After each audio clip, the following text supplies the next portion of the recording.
My Hero Academia, Chapter 218, the Special Abilities Liberation Army. So this chapter is pretty much the first of the new arc that is going to be taking place, and judging by the title and what happens in this chapter, we can fully assume that it will be revolving around the Special Abilities Liberation Army. This is like the new faction that the heroes are going to be taking on, like the new League of Villains or the new 8 Precepts of Death. So I personally enjoyed this chapter, and yes, it was exposition heavy, but I don't think there was too much, and it wasn't boring or anything. I was invested in the information the whole entire time, and I really am interested in seeing more of the Liberation Army and what's going on with them, especially the whole family aspect that they have going for it. And the Liberation Army itself is not really typical of what we have seen so far in My Hero, because so far we've pretty much just gotten villains with a straightforward narrative to them, but the Liberation Army seems to toe the line between villain and hero. I mean, they're definitely not good, but I wouldn't say they're necessarily like chaotic evil either. They do believe what they are doing is justified, and it is completely understandable. I mean, if you had superpowers, I'm sure you wouldn't want to be limited in the way that you use them. But of course, with that comes a lot of issues in itself, which I'm sure this arc will be touching on a lot. And this also reminds me of Civil War from Marvel. Either the movie or the comic series both have the same narrative to them.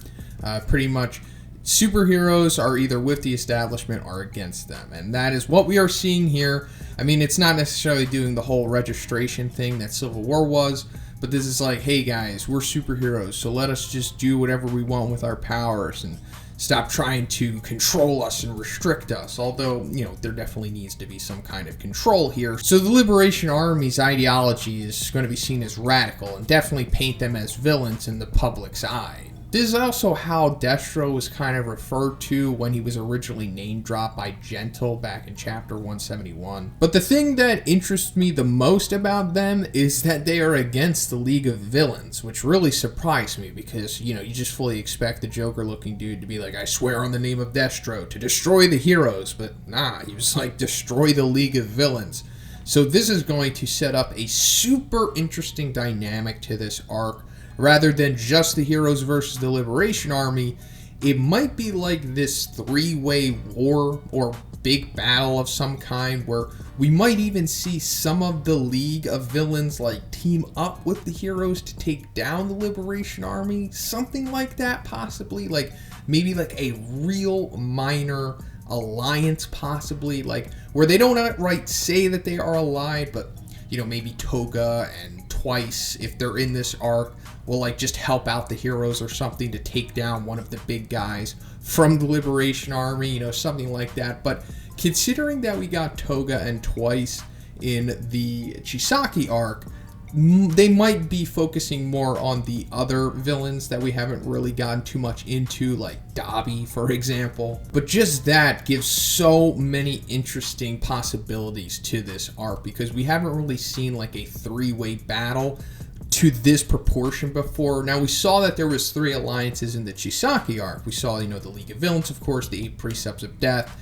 and the heroes. But the villains and the 8 Precepts were kind of working together, so it wasn't really like a 3-way fight necessarily. But speaking of the League, they say towards the end of this chapter, or should I say the Children of Destro presumably say, that they have someone in contact with the League, and if they want to make contact, they should act quickly. So I assume that this is going to be Giran, or maybe even possibly Hawks. That would be super interesting if it was.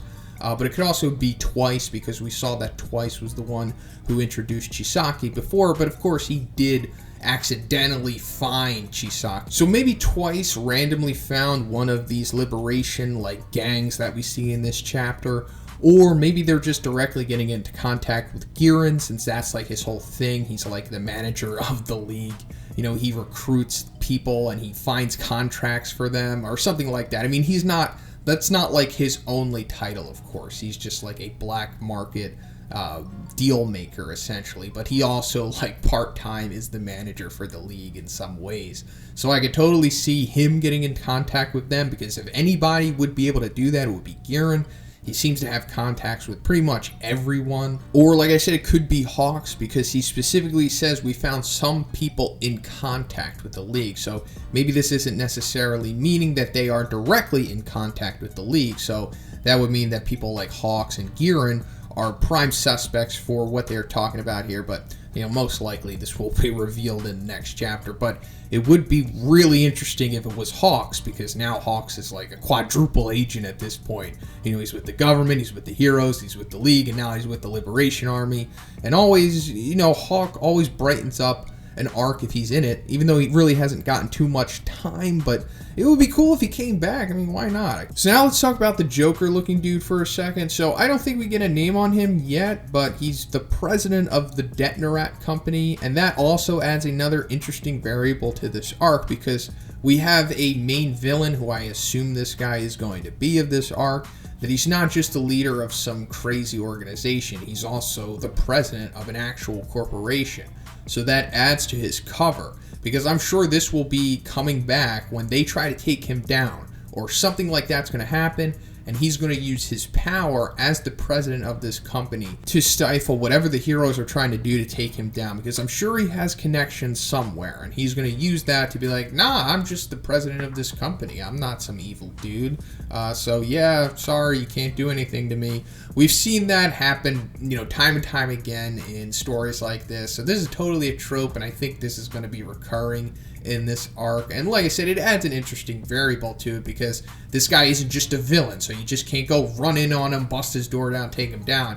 Like, this guy is someone. But he's like totally evil. Like, they're letting us know that right off the bat, because he immediately kills that bear-looking dude for insulting the manifesto. And this is also another interesting way to open the arc, because this is similar to how the Chisaki arc opened, with like the death of a character. Now, of course, we don't know this bear guy the way that we knew Magni, but still, it is showing us that, like, hey guys, prepare yourself for this arc, because it's not going to be, oh, hey, let's have some fun in the joint training arc like we just had. It's like, no, we're going back into dark territory, because we're just immediately having a death here. And it's like kind of a gruesome death too, because he like breaks the dude's neck.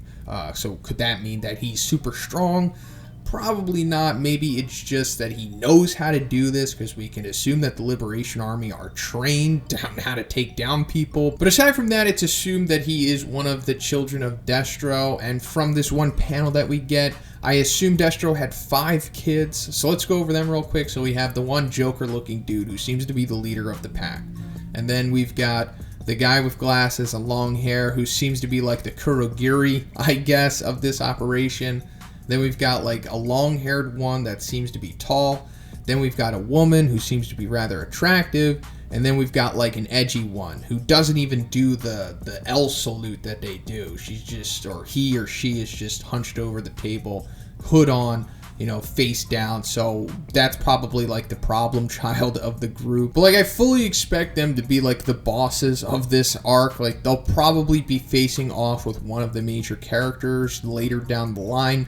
They also probably have crazy quirks too. I mean, you kind of have to if you're going to be at the top of this organization. And also, I'm sure Destro had some kind of crazy quirk too. I mean, he probably needed to get to the point of where he was, so he probably either passed down his crazy quirk to them, or maybe had like some specific quirk marriage so that they would all get crazy powers or something like that. So aside from all the Liberation Army stuff, we're also finding out that Todoroki and Bakugo have their provisional licenses, which is pretty cool. We also got to see Yaorashi and Kami for one panel, but I assume they also got their provisional licenses. It would be cool if they show up in this arc. I'd really like to see both of them. I think Kami is best girl, and I think Yaorashi is one of the better characters as well. But it looks like this time around their training was more straightforward than what it was originally with Gang Orca, like when they had to essentially turn the kids around and make them become better students, I guess, whatever the whole objective of their original training was. But they're also coincidentally running into some thugs. So these thugs, I assume they're already a part of the Liberation Army, or maybe they will be drafted by them, because the narration says those who wish for liberation exist across the country. So either that means they are already a part of them, or they will be soon. But either way, these guys want liberation, but I don't know how they're getting it, by stealing wallets and stuff. This isn't very like the Liberation Army's goal, although maybe it is, I don't know. But we're also finding out that this dude with the mask that kind of looks like Shinso's, he has some kind of seltzer quirk, I guess, because we see like all this water behind them when they're stealing everything, and then the person in the next panel is like, what is this, seltzer? So, you know, that's kind of interesting, like a seltzer quirk that seems to be kind of effective. But also, like, one of his goons refers to the Shinso guy as leader, so maybe this means that they're not in the Liberation Army yet, or maybe this is showing that the Liberation Army is probably going to recruit all of these smaller gangs and just build up one big coalition in order to cause like some kind of civil war possibly. But they're also just getting destroyed by Bakugo Todoroki immediately, who bust out of the car. And we find out that they've had their provisional license for 30 minutes. And now they're already getting into a fight, which is kind of awesome. And we see Bakugo is all about it. Loving this last panel that we get of Bakugo and Todoroki. Like, so sweet. You know, it's just showing their attitudes right there. Bakugo, like, on a street pole, like, it doesn't matter how long it's been. We're heroes now. And we also see that All Might was with them. They took a taxi for some reason, but All Might's there. So, you know, maybe he's going to get into some trouble. Hopefully not, because he is kind of defenseless at this point, unfortunately. But yeah, that's pretty much the chapter, and I'm totally in. I'm on board for the Liberation Army arc, we'll call it, because I assume that's what it is. And I'm really looking forward to seeing what's going to happen after this point. So if you liked the video, guys, please give it a like and let me know what you thought about the chapter in the comments. Where do you think it's headed? I also have a Patreon. It gives you access to my Discord server as well as a Q&A. And if you haven't already, please subscribe as well. Have a great day, guys, and I'll see you in the next one.